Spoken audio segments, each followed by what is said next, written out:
Good morning and welcome to Rise and Shine Sundays. I'm your host, Jamie Rich. Are you feeling like there's a lot going on in your world right now that when you look around you, there are all of these examples of things that are dysfunctional and broken? Things seem a little chaotic, to say the least. And it seems like everywhere you turn, there's this kind of messy, emotional, dysfunctional pile of what do I do? How do I handle this? And how do I get through it? Well, if that's you, you're in luck because this morning our conversation is what moves you out of chaos.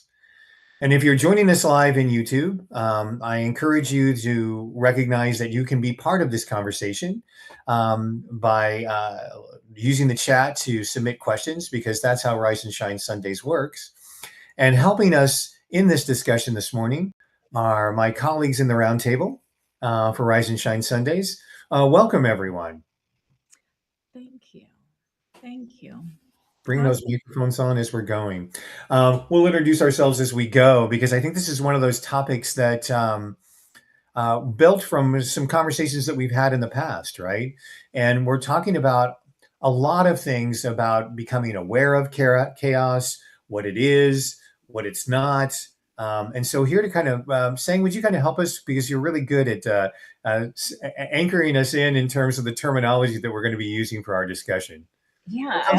We talk about moving people out of chaos. Yes. Good. Thank you. Well, I decided to do something that's a tad bit different today. So we are going to go. What I want to do today is also ask each one of you, what does chaos mean to you? I'm going to ask the three of you because I want to share and really show our audience like the difference in how everybody thinks, right? So could each one of you share with me what your definition of chaos is? Ollie, would you like to begin that? Of course, as a French and linguist guy, I was searching about this term. So it means chasm, abyss, void, and I think it's to not know where we can walk into. In my sense, as in chaos since many weeks already, trying to get back up, to stand up again, and to know where I am. And it's because I am in the darkness, and hopefully I have some friends around me and outside, also in real and in online, that gives me their light, so that I can find my path in this darkness, in this chaos. So it's from the Greek, and it's really a blessing to attend this session right now. As long as I'm alive, there is work to do, even if I'm in the chaos. Thank you. Okay. Jamie or Ray, who wants to go next? Raymond, how about you? Okay. Yeah, pretty much a similar take on that. Chaos for me is a lot of noise, no sense of where to navigate. So it's an orientation thing for me, where you feel upset and really disoriented. Okay. Over to Ray, you, Jamie. I was going to say Ray stole my response, and so now chaos in and of ourselves. And I know that some of the, there might be some people in the chat, who also have a definition of chaos. But for me, it is that confusion where I do feel disoriented. I'm dysregulated. There is very much a response I feel compelled to make out there in the world, like something is happening that I don't understand, and it's more than just an intellectual misunderstanding. It's an emotional mess that I feel like I have to set into order. Does that make sense? Yeah, So absolutely. chaos is like this emotional thing where like I get compelled to respond and fix. Yeah. How about you? Love that. So I want to say, here's one of the reasons why. So one of the things we always talk about is I always ask, and I'm going to answer the question, is remember what I would say, ask them what their definition is first, right? Mhm. I learned so much about the three of you just by listening to what you said versus also what you did not say. Mm-hmm. Right. And so for me, chaos is, I would say, probably a lot more with like busyness, like the like there's a lot going on, almost like an overstimulated. I just need to figure out how to get my ducks in a row real fast, right? And a lot of times, for me, that comes in, then where you're forced to either have a reaction or recognize. Now, the question for the three of you now becomes, when did you recognize what chaos was for you? Either one of you can answer. You don't have to all three, but one of you, or I'll pick you. Well, I think what you're inviting us and the audience to get in on is to recognize how early that definition of what is chaos Mhm. comes into being. Mhm. You know, there is I've raised dogs, right? And one of the things that they always try to tell you is if you want to have a dog that can survive in a stimulus environment, there's some people who believe that you should set off firecrackers and, have all of this noise and confusion around them so it doesn't elicit that startle response at certain times. So yes, I can say that at an early age, chaos was something I observed rather than experienced. But I know that for others knew that chaos to be their overall state of being. Like if you've grown up in a situation where everything was emotionally dysregulated, that chaos is normal. Yes. Yes. Which brings me to the next point, right? Of understanding the reaction versus recognition, right? Realizing one, Jamie, great response in that, and saying that realizing that if you're in an environment where there's constant chaos or there's constant ambiguity, there's constant nobody knows the answers, you then begin to live in that state, or you do the complete opposite, right? Because you may, for whatever in your being says, I don't want to live like that. So what do I have to do? Which is quite the opposite, right? And then, because I know I personally have lived in the chaos, right?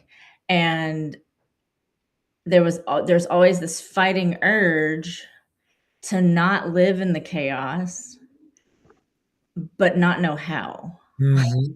right? And the not knowing how comes from the questions that you then have to ask yourself is, what is not working for me right now? What does not feel good right now? And going back to things I always say, where does this live in my body right now?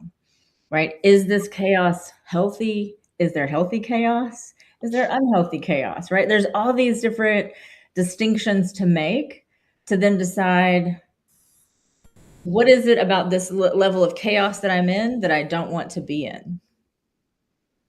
Yeah, well, what you're really talking about is going back to something we've talked about before, which is that gap, giving yourself that minute to pause between, in this case, reaction and recognition, right? Mhm. Where you may not realize that how reactive you've been because it becomes normal after a while. I can remember when I was listening to this woman describe something. She says, I look at my anger and my frustration as a red flag. And I was like, oh my God, I know people who live in their anger, and frustration all the time, and they think that that's normal, right? It's just beginning to sort of take back the gap isn't the answer, but the gap is the beginning between that reaction and recognition. Is that fair? Does anyone else have that sense about this? Guys, I'm going to talk. You keep talking. Okay. Well, yeah, because here's the thing. We are so attuned to recognizing it in other people before we are willing to recognize it in ourselves first. Right? Because if we sit there and say, "Oh, well, I know Ray does this. I know Ray does that. I know Jamie does this. I know Ollie does that." But then it becomes, what do I do? Right? How do I show up? Am I showing up and reacting to what they're doing, or am I showing up because I'm so aware of how they already show up? Do I get to then be who I am? Do I get to, have a voice? Can I share my opinion and still be safe? Can I share where I am exactly, and they understand? Or they don't need to understand. It's more of just being able to communicate, that shared vocabulary, which we've talked about before, to say, well, Ray, this happens. And when this happens, I feel this way. or just even being able to just have that conversation to recognize what happens with me? Am I having a reaction to Jamie? Am I having a reaction to Ollie? Am I having a reaction to something that Ray said? And I think because we're so quick to figure out other people first, it's so hard to figure out ourselves Right, first. right. Well, and Ollie put something really beautiful in the chat too, which was chaos is contagious, right? And what you're finding is that without that, you continually people are just continuing to stay in their reactions. Just what you're saying is that they're not necessarily finding themselves in all of that. They're still just identifying the chaos. They're still just. Was there more that you wanted to add to that, Ollie? Yes, of course. Thank you, Jamie. I love saying point in the fact that we could. It's an invitation to tap into our body first, and then also to realize, because it's something, there are lots of tutorials or how to, when you are stuck in the moving sand, or when you are walking in a thin ice and you are the ice is breaking and you are caught in a hole. It's something to know, oh, you should do this, you should do that. But then when it really happens to you, it's really difficult to get out of the nervous system initial reaction, fight, flight, or freeze, and to have the capacity of your prefrontal cortex that you say, that you are realizing, oh, I should not do this. I should say, okay, what Right, are the next steps? right. What is the next step for me to get out of this hole and to be safe? But And what you so just knowing is one thing and doing is another thing. Yeah. What you just demonstrated is the difference between being chaos and witnessing chaos. And Mhm. that's what's really hard because again, that's where that gap it begins to exist. And when you're in that chaos, I don't know if anyone's feeling this in the chat or wants to kind of build on this, but you know, finding yourself in the middle of chaos, it's hard not to identify with what's happening around you and in your circumstances, right? And what Sang really is and had invited us to do at the top of this is to sort of understand what our definitions are.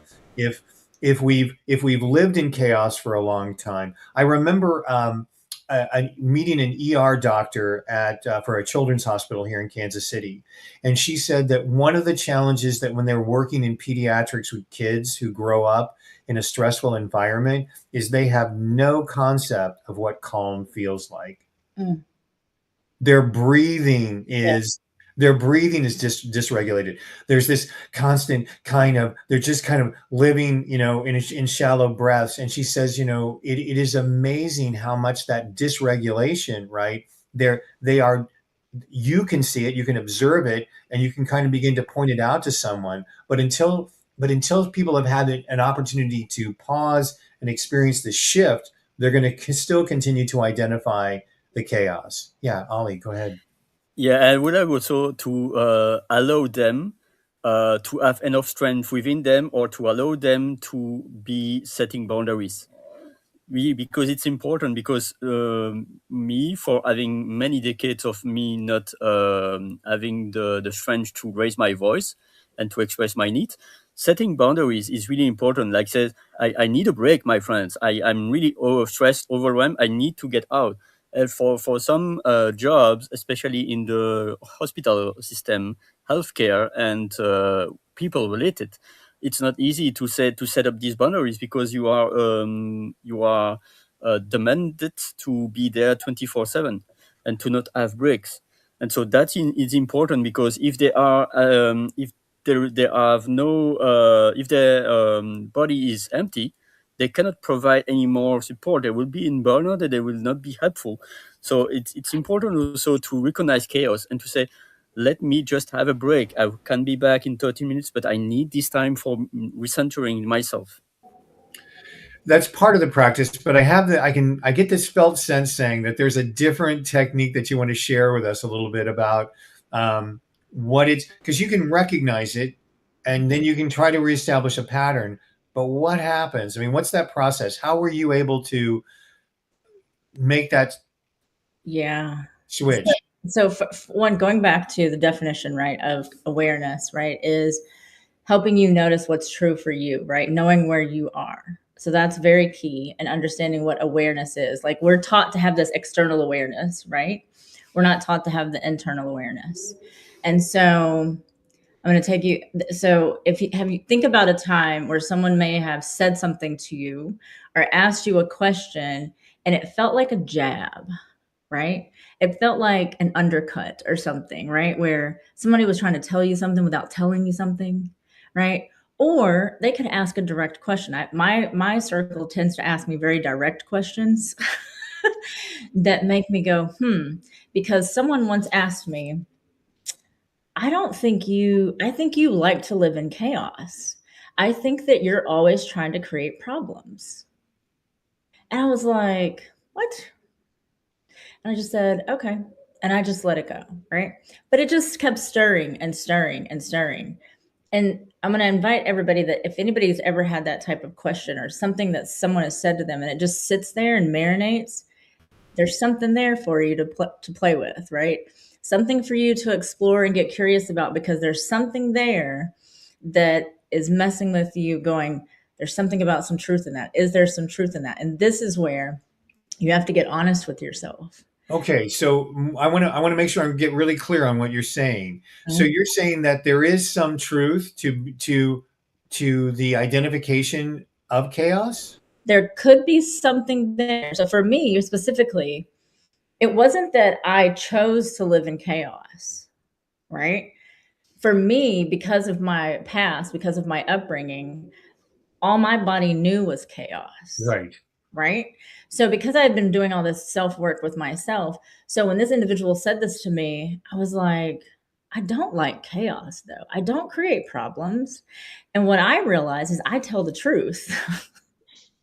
And so when I tell the truth, when I tell my truth, other people are uncomfortable and they are in chaos. You're revealing so much, because the idea is that just because things are difficult, just because there is rising energy in the room, doesn't necessarily connotate chaos. Mm-hmm. There's a tipping point of what happens in chaos. I wanted to bring this, for me, chaos is too much energy from other people swirling around me, right? A negative way, so that you lose your grounding. I think we all, just like Ollie was saying, taking a break and removing yourself and knowing those are ways in which you can find yourself, right? But and I really appreciate those comments as they come in. But the essence of what you're saying is that there's a difference between confusion. There are these different levels, because oftentimes we are going to find ourselves in crisis situations. We're going to find ourselves in emotionally charged moments, right? Mm-hmm. There can be a way in which there is this rising energy that doesn't necessarily spill over into chaos, because I get this felt sense saying that what you're trying to get us to understand is that chaos is self-determined in terms of its response. Yes, absolutely. And again, recognizing for yourself, what is the truth for you? And this is where people have a really, really, really hard time getting honest with themselves. Because when I went back and said, you know what, you're absolutely right. I do live in a state of chaos, but not the way you think. Right? Okay. Tell me more. Only because in that aspect, I was learning my body. And because my body and my mind has now taught me to be direct, to speak the truth, to state what is, rather than live in ambiguity. And so then that made another person uncomfortable. Mm-hmm. Then I started asking questions, because again, when we go back to what if we're living in chaos? So it was a truth moment for both of us. Only one of us took it away and ran and did good things with it. Just want to say that. Right. But it's about, because then when I started asking questions to be curious now about someone else's state of chaos, it became they became defensive. Right. Yeah. So there's a difference. So reaction, if we think about reaction, so I always think about reactions as if someone goes to hit you in the face, you're automatically going to put your hand up and block it. Are you not? Right? and then it's the same thing when people start saying things and things like that, like if it just comes out naturally, it's either one, truth, or you've just been like so trained to be, let me deflect that, right? But it's hard because when something chaos happens and we are sitting there and we just ramble something off, and typically reaction is the automatic response when we feel like something's threatening, Right. right? It's what happens when we don't know where we are. It does mean we have not calmed down. We still probably have remnants of emotions. I had a conversation with someone who got upset with me, and they realized, oh, you know what? There was residue from this other conversation I had, and I brought that over here, and I apologize. And once again, you brought up so many things that we're going to get to unpack as part of this discussion. If you're just now joining us, our conversation topic this week is what moves you out of chaos. And what we've been doing is we kind of bridge into this, as we often do, is we want to get really clear on what our terms are in terms of chaos, right? Mm-hmm. And what our role is in it, because we do have some techniques in terms of, well, some people are going to be speaking from their expertise for having lived through these things as well. One of the things that you just said, saying though, which I thought was really interesting, and I want to see how this maybe resonates with people who are watching this live, if they have some things that they would also like to add into it, is that you're inviting us to kind of recognize that there's this choice point in these chaotic situations, right? There are moments when we feel very overwhelmed. That's a legitimate response. When there is too much energy that's going on, right? And so oftentimes the only way to learn how to move through chaos is to experience it. Mm-hmm. And to recognize that when you do have this chaos going on around you, yes, you're naming it because there may be something that you're reacting to. But one of the fascinating things that you just said that I want to see how some other people respond to this is that I can experience chaos over in my workplace, somewhere else that I've been, and I will let that spill over and ooze into other places.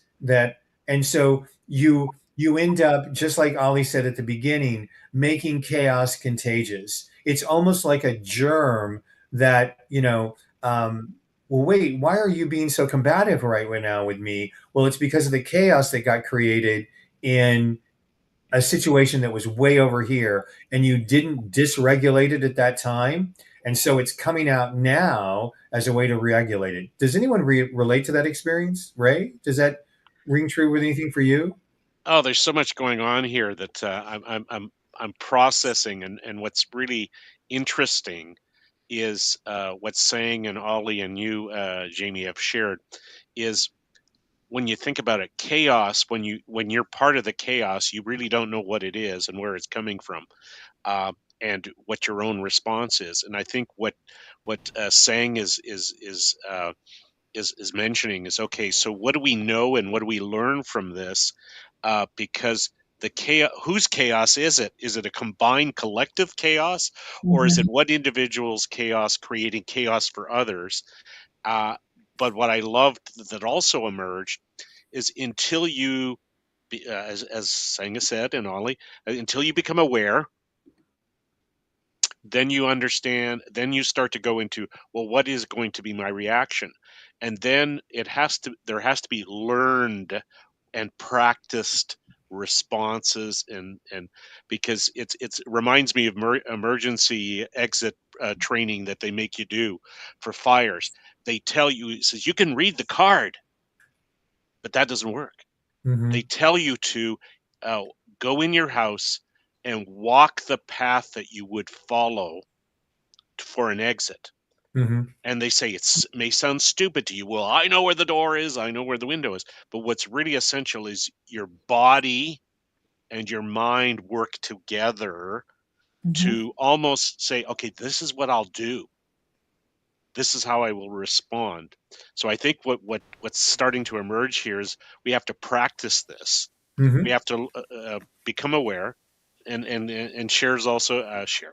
Sang has also shared what the reaction part of the represents. So there's lots going on here. There is. And hang on a second, Ollie. I want to put something in here. And Stacy reminds us that 95% of our life is run by our unconscious mind and programming from before today. So that we're often running these reactions from our past situations that are not new, right? So that is the tapestry that we find ourselves in. Like, it would be very hard for me. I still think that, and I know there's some moms who are watching the show this morning. The idea of holding a crying baby is completely chaotic for me. I don't know what to do. I don't know how to find myself. I don't know what that means. I want to fix it. I want to stop that baby from crying. But as every mom has recognized, there is, just like you said, there's a technique, there's a calm that comes through that emotional crisis, and it's developing that. Does that build on anything that you were wanting to comment on, Ollie? Yes, exactly. And as I was saying earlier, in the learning process, we are learning, for instance, there are a cycle and there is the theory, but there is also the practice.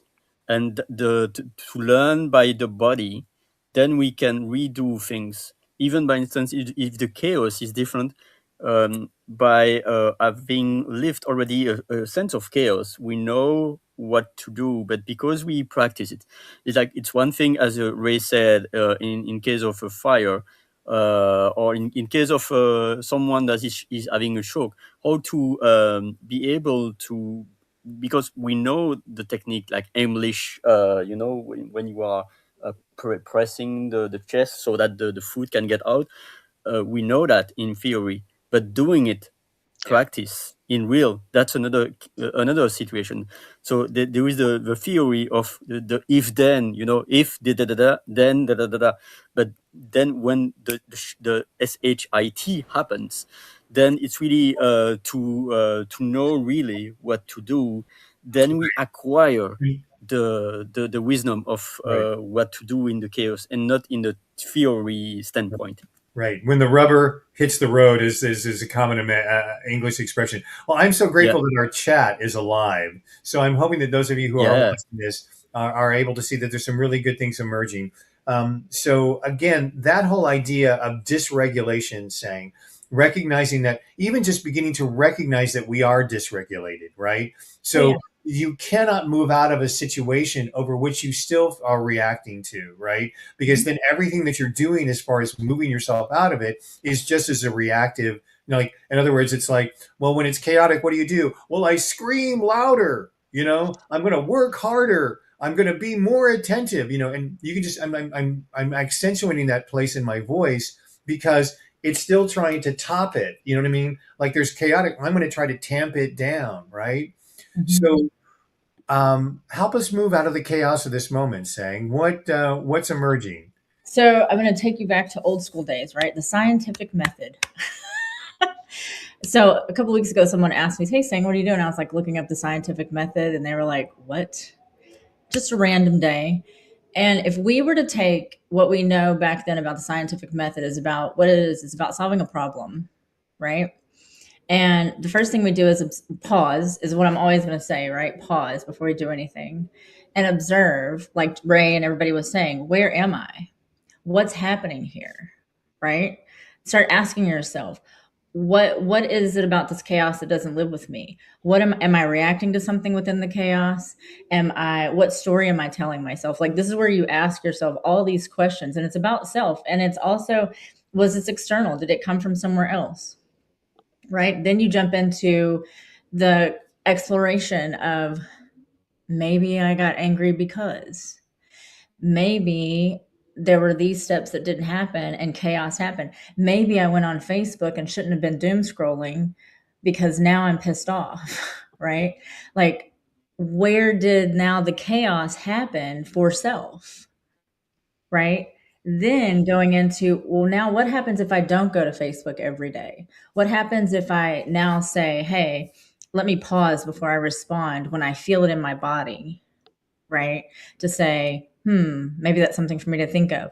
Or what happens if someone says something to me and I'm upset? What do I do about that? Right? Again, all these self-inquiry questions that help us become more sharp and our own self-awareness. Correct. And then then going back again, scientific method, I know, crazy. Data collection, right? Where did it live in my body? Mhm. Which emotions came first? Which ones didn't come first? Which ones came after? What were the different stages? What was my mood? What was my body doing? Were my toes tingling? Like, all these questions to ask yourself. And again, going back to being in the truth of it, to say, did this happen? What did, where did I learn this? Right. And then that deeper inquiry of it.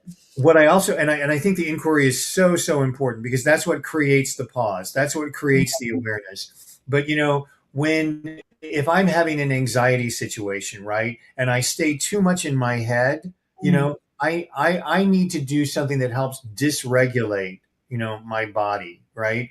So, because, and some people I know, we've talked about this, just being able to come in contact with your body again. I remember there's supposedly this technique, that if you're feeling anxious or there's chaos or whatever, some people would wear a rubber band and they would snap it. Did you ever? Have you been old enough to hear that? Which I always thought was abusive, but welcome to the modern world of therapy. There's all sorts of therapists that have said, to me, it's the equivalent of, like, you're really anxious, so let me just smack myself in the head to sort of, get myself out of this chaotic moment. But I think there's that moment when, yes, you do realize what is my choice? How am I reacting? How can I find myself? Mm-hmm.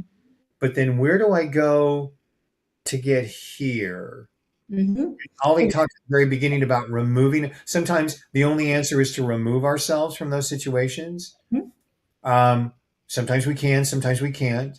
Sometimes we've recognized something. We want to feel our feelings.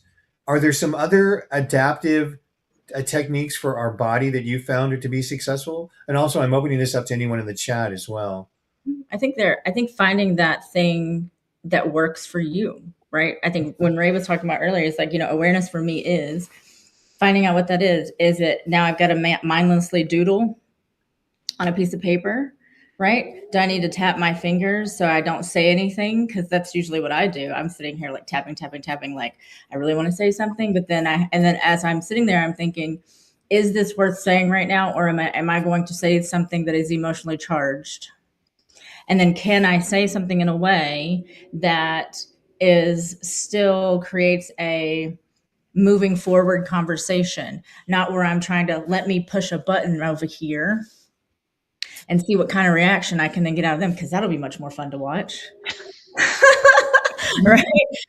So I think figuring out what your coping modalities are when you are sitting in a if you're sitting in a conversation, you're sitting in a group, you're listening to what's going on. You have now doom scrolled on whatever social media platform you're on, and you've seen 20 things that just continuously escalate your mood. Yeah. Right? Then it becomes what is it that I need to do differently so that I get to control what chaos looks like for me. Correct. But do you find any value, and this is again for anyone chat in the room, in naming what happens for you, and understanding what that is? Like, oh wait, I'm scared. I'm frightened. I'm like, all of a sudden, when it's all of that emotional overload, right? And you say, well, I'm feeling 100 things at the same time, but being able to kind of break it down to that common thread. It took me years to understand the difference between being anxious and being and not feeling safe. They are two different situations. There are many situations in which I do not feel safe, and my chosen response was to be anxious about that. And there are other things that don't give me any pause whatsoever that I feel comfortable. But beginning to separate out those emotions. Ollie, what's up for you? Yeah, in fact, being aware and being able to voice it, not only for ourselves but also for others. Maybe I'm the only one to live in this chaos, and that in that case, I might say, hey, I would like to reach to Sang or to Jamie to express what's happening right now, because maybe I'm not equipped to deal myself in the chaos, but maybe the chaos is happening also around me, and there are people around me. But if they are not aware about my internal thoughts, of my internal stress, if I don't voice that, how could they know? Maybe they can detect in my nonverbal that I'm really stressed, but maybe not. So it's really also about who can help me if I am not in the strength in the strength to do it myself. Right. It's then it's that there is a great book about that, who not how. It's Who not? always to be able to share, to voice, because if it's also for me, but it's also for them. Right. Yeah. Thank you for that. I want to stick with this though, because I really think it's important when we take the pause and we're taking back, reclaiming my time, when we're really stepping away from this chaos, we also want to be able to name our emotions to be true for ourselves, right? And I know there's a common concept called mansplaining, but there's this same concept is applicable in, well, saying what you're really feeling is this. Now I know you're frightened. Well, it's like, screw you, I'm not frightened, Right. but so we get misidentified and we're told what our emotions should be, right? Yeah. And so Yeah. speak to that. I see something that's coming up. Well, I want to go back to something you said a while ago when you said you went through different things to understand the distinction between anxious and unsafe. Mm-hmm. So can you elaborate a little bit more about a chaos where you felt anxious in chaos versus you felt unsafe in chaos? Okay, there's certain situations where I can be in where I'm totally safe. If there's an emergency sort of situation, I don't feel necessarily anxious. But there have been many times when I have been in situations where there's a threat level happening, right? Okay. And I want to be able to say, well, I'm scared. Oh, well, Jamie, you should be able to handle that situation. It's just your anxiety talking, and you're not even aware you're in a situation where you're not safe. Does that make sense? Yes. And so you can get talked into saying, well, you just have a reactive mind. You're just feeling a little anxious. It's like, no, I'm in a situation where I'm really unsafe. I need to get out of here because these people don't have my best interest at heart. I'm in a situation, and I think for men, the idea that there are unsafe spaces for them is unfamiliar to them, right? They perceive threats up here, but so that to me is the difference. It's really understanding because I've used that term a lot now, where it's like, it's not really safe for me to go work with those other people. Mm-hmm. And it's not just that I'm nervous about it. Mm-hmm. It's actually not the environment to be in because I'm going to be dysregulated. Does that make sense? No, absolutely. It totally makes sense. So now my question for you is, do you remember a time where you didn't know the difference and what that looked like? I do. Okay. But you're right. You don't have to go into it, but yeah. I do, but you have to go back a long time to Right. find that. And this is exactly what I'm talking about. When you pause in whatever chaos it is, and you are able to, one, determine what is this chaos right now for you, whether it's emotional, whether it's physical, whether it's a conversation, whether it's a group, whatever that looks like, right? And then you're able to pause, and because we typically write 500 stories about what's happening, and 500 of them are probably about ourselves and our unworthiness, Right. or it goes somewhere else. And then going back to, where does this even come from, right? Requires that level of going way back in that infamous rear view mirror they tell us not to be looking in, right? Because personally, I like to know if there's a car that's about to come up on my behind, right? So I need to know what happened back there that made me who I am today, to where I live in this sort of chaos. What does that mean? So when that person asked me the question, I wasn't offended by the question. I was like, do I? Right? Because did I live that way? His experience of me was that it was, right? Because I didn't know how to regulate my own body were happening. Yeah, so being able, to go back to that history of what it looked like, what did chaos look like before, and how did you handle it, versus what has happened to you between then, Yes. And now to say, I no longer want to sit at this table with these people because 4 of them piss me off all the time. Right. And that's a fact. I like this, these are things that I've been in boardrooms where I've had to position people in certain spaces just because I know their personalities. And if you put too many strong personalities on one side of the table, the other side of the table is going to feel inferior. Correct. Right. So it's really understanding language and communication, which by the way, Jamie said, saying you need to have a class. So I made a class, but, but going into understanding where do you fit in the dynamics, right? Not necessarily reading the room, but knowing who you are, what your power stance is, but also your emotional level to what you are able to withstand, and knowing if we go back to last week or another video, is what were the thresholds, right? Where have you reached capacity? Right. So our good friend Stacy is saying that in that pause, which is a breaking of the state, there's a school of thought called neurolinguistic programming, right? And that when you take that, it's defined by the data that you receive, and you go back to a time when that wasn't the way that you used to feel. That is a really good technique that people could kind of explore and take a look at. But as with so many things, it all goes back to self verification. And the challenge with living from self verification is that you often also have to look at your origin story. Correct. Because even though I talked about this before we all went on air today, is that we live in an era. I mean, I can still remember when the crawl was introduced into the news, right? And everything was this live, late breaking. We're living in a culture right now which wants to continually keep us in chaos, right? That we have to be prepared. We have to know what's happening in the moment.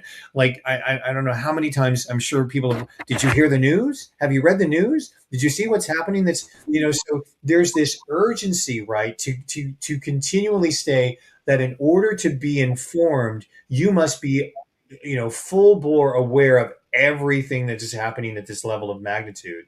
So hang on a second, Ollie. We'll get there. I just want to speak a little bit to this idea that when you are self-verifying this, you're looking at that muscle, right? That can go back a long time. And again, looking to when that didn't happen. And that may be a distant memory for many of us, but that even getting there, even allowing yourself that bandwidth to look backwards is part of what moves you out of chaos. Ollie, building on that. Building on that, first I was thinking about the geographical chaos. There is all around the world chaos. If it's not in some countries, it's in other places. And it doesn't impact us, but it's on the news. So it adds to the chaos that we are living in our household, in our neighbor, in our city.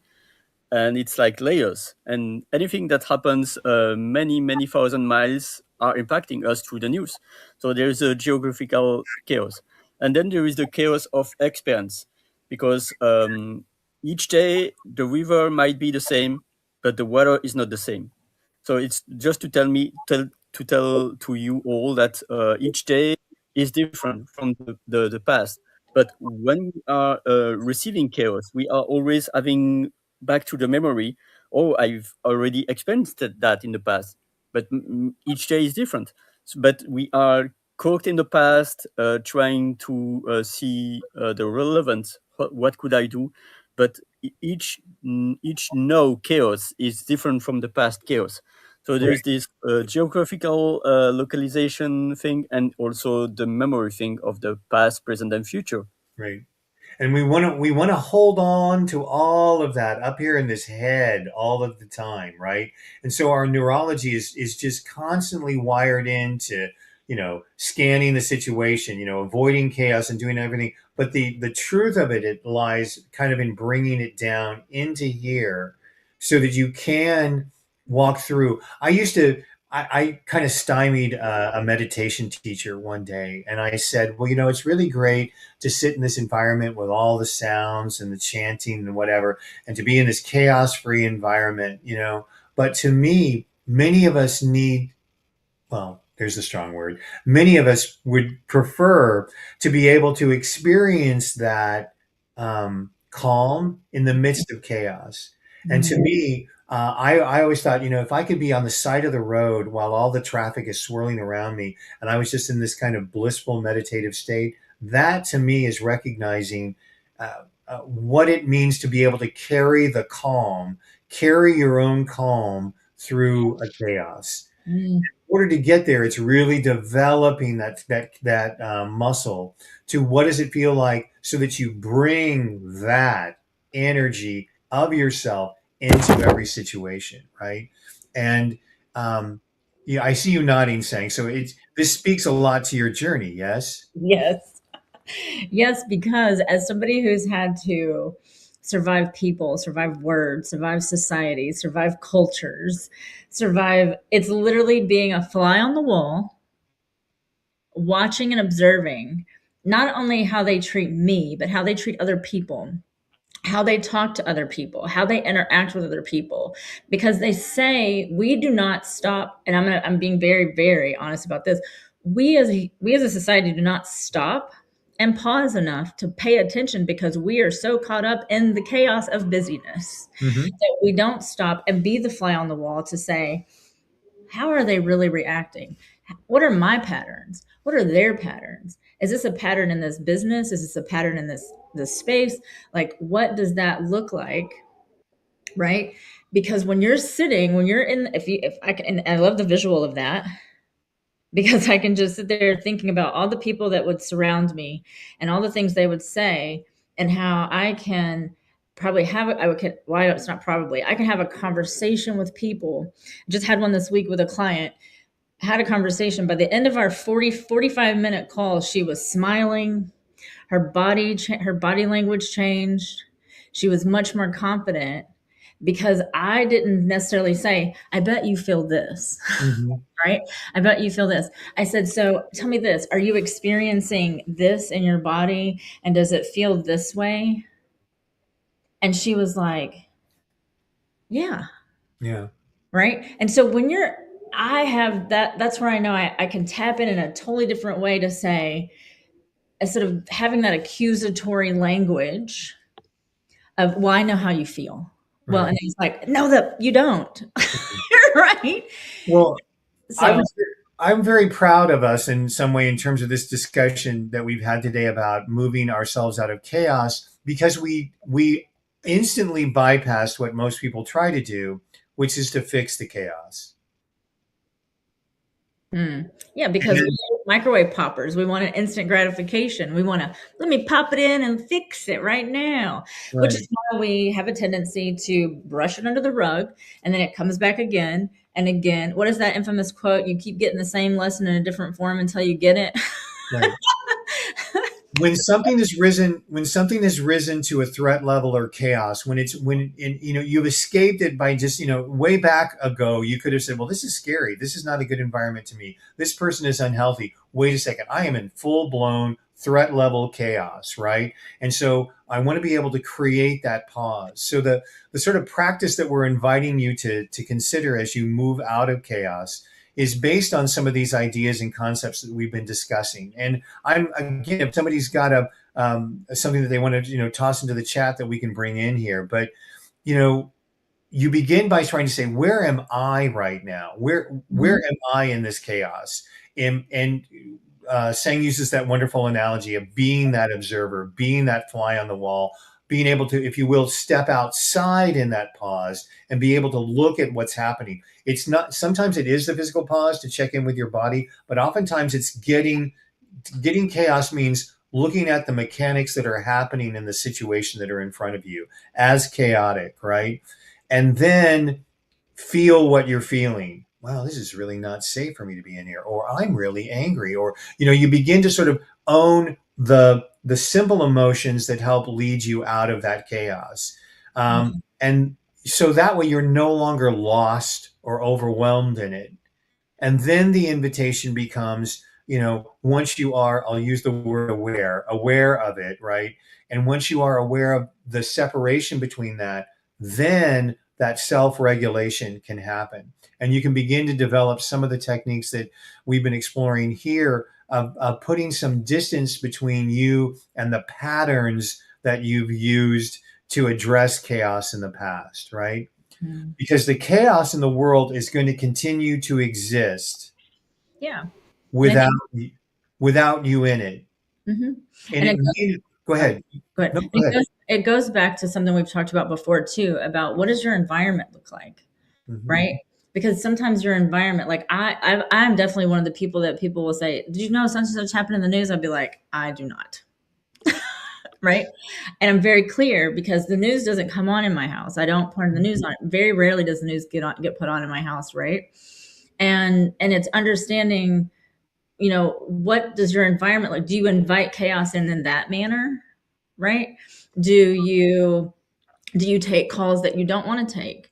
And I'm not necessarily saying responsibilities and things like that, but like, do you know that certain people drain you, but you still choose to be drug into their chaos because you know that they're emotionally charged or whatever that is? Are you even in a space to receive that? Right. Again, going back to that self-awareness and what you were talking about. Again, love the fact that you distinguish anxious versus unsafe, because that was very challenging for me. Yeah, but I didn't learn that until I was 105. So, it was. Hey, I only learned it at 90, so it's cool. Well, and this is the thing when we're really right now, when there is so much that's dysregulated and broken in the world around us, this is the difference that I want to be able to say as someone who's lived a long time. The structures in which we find ourselves with, the conversations that we're having, the situations that are surrounding us have never been more chaotic, right? Yeah. And yet we also know we also have these very unique opportunities to practice in correct relationships, in correct situations, so that we can walk through these things, right? But we also recognize the culture isn't teaching us that as an adaptive method. Because really, saying there's some live late breaking news that I want to bring to you. I constantly need to keep you dysregulated so that I can control you, right? Mhm. If I can gaslight you, if I can, as a man, tell you, well, saying what you're really feeling is this, and if I can use all of my energy to sort of create chaos, I can be in control. Does Yeah. that make sense? Oh yeah, I love it here. So, and to give up control is very challenging for people because they don't have that inner compass to walk with, right? And so what we're inviting you to do, is to locate that within yourself this week, really. Part of what we want to do through this inquiry, we explore it here in this gathering that we do every Sunday at Rise and Shine Sundays, is we take on a topic, and none of us are holding ourselves out as experts. None of this is prepared talk. We want to be able to have an honest discussion about and create conversations that matter. But the invitation is we're exploring it. We're exploring it together as you listen to this broadcast and this recording. But we're also asking you to experiment. Oh yeah. And so this week, does anybody have any ideas that people can experiment on this week? Anyone? Yes, Ollie. Well, it's really to ask ourselves questions. Powerful questions is really important because it allows our brain also, if we don't have the answer, our brain will get the answer in the subconscious. And so for me, it's like, does chaos opposite is order? Or maybe it's not. So it's to reflect and to say, okay, what does mean chaos for Jimmy might not mean chaos for me the same. So it's really to realize that we are 8.3 billion brains different. So there are probably 8.3 billion different definitions of chaos based on our past experience and based off where we are living. Yeah. So it's really to ask ourselves questions and Right. to realize, am I having the time to process what's happening? And or not. the joy of what you just said, Ollie, is that there are also 8.4 billion different solutions. So if you're not finding the solution that isn't working for you, recognize that according to Ollie Derricks, there are 8 billion more options for you to try. So there are possibilities. Ray, what was something that you might suggest? I want to go back to what Sang said, and it's a favorite of mine, is look for patterns. Mm. So you've identified the patterns of the news broadcast industry is to create chaos. Like even if you went once a month, you would probably have enough to that you needed in your life. But then the patterns extend into the people around me, Mm-hmm. the work groups, the organizations. And I think what's exciting, based on what Ollie said, there are groups and communities that are providing new places to build these muscles and these capabilities to be our true authentic selves. Just as Sang has referred, is okay, what's true for me? That's essentially should be the takeaway. Let's find out what's true for each of us. Saying thoughts as we're wrapping up our hour. My last thing is to do two things. It'll be twofold. As you're having conversations this week, think about how you're leading those conversations. How do you go into conversations? Start just paying attention. Don't change it up. Don't do anything different.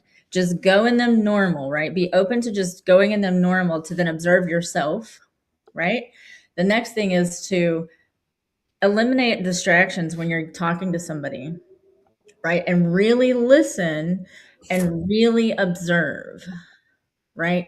And then ask yourselves, how many times did I talk to somebody this week and they automatically brought chaos to me? What did they already bring to me that I didn't ask for? What did they share with me that I didn't really want to know? Right? What stuck with me and what didn't? And I think that's going to be where I leave it, because it's about observing self first, but then also observing the external, which where we're taught to observe the external first and then internal. So my invitation is first self, silence distractions, and really stop and listen and pause to the people in front of you instead of doing 15 other things while people are talking to you. Yeah, that's excellent. That is that grounding. And when my caveat for a lot of people that I come into contact with is to recognize that there is chaos that is happening around you, and the challenge is often to not identify yourself with that chaos.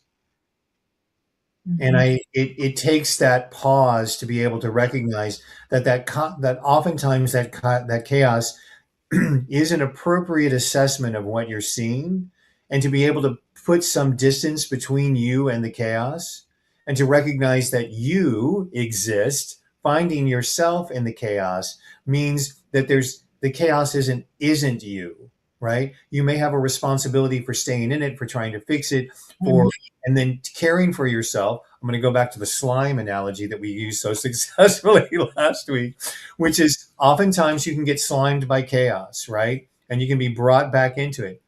We're inviting you this week. My suggestion is to be able to recognize that you have been conditioned to be in chaos by external forces, and being often conditioned to give up your control in that moment by trying to fix it. So take some of these invitations and also share them with us, because that's what we're here for. We are here every Sunday morning having a conversation around topics that are emerging. If you have a subject or a conversation or a question that you'd like for us to address, you can reach out to us. There's a website called RiseandShineSundays.com where you can contact us. You can even sign up to join us in the circle here if you'd like to do that. And we'll, like many people, are going to be emerging to a different way in which we can have these conversations as we move towards them in the weeks ahead. We're very grateful for the Breakthrough Show Network for allowing us this opportunity. I'm going to thank all of us, all of our guests, for having been here. We'll be back here next weekend. And until then, continue rising and shining on your Sundays. Bye now.